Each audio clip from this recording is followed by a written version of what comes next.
Bonjour les petits loups, aujourd'hui je vais vous parler des coordonnées d'un point.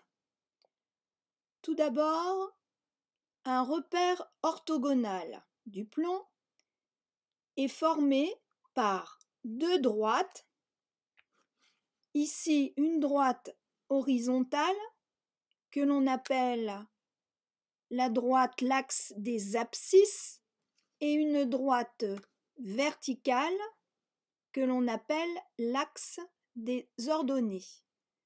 Donc dans ce repère orthogonal, vous voyez que ces deux droites ont la même origine, ici, c'est-à-dire O, et qu'elles sont graduées avec la même unité.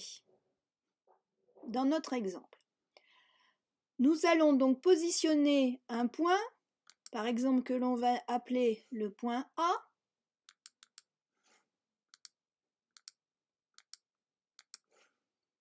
ici. Les coordonnées de ce point A se lisent dans un certain ordre. En premier, toujours, on lit l'abscisse du point A sur l'axe des abscisses. Ici, l'abscisse de A s'appelle X et fait 3. En deuxième, on lit l'ordonnée du point A sur l'axe des ordonnées. L'ordonnée du point A est Y et on lit Y égale 2. Nous allons donc voir un autre exemple avec un point différent que l'on va par exemple appeler B.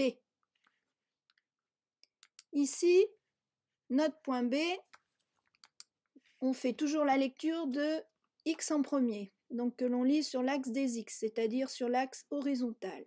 X ici vaut moins 2.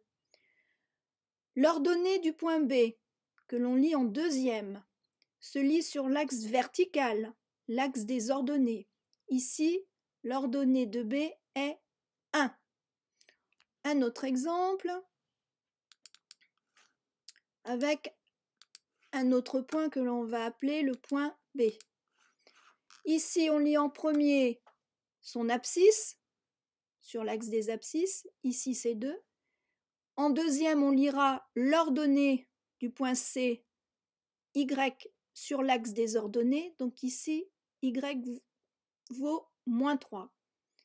Voilà les petits loups, à plus tard.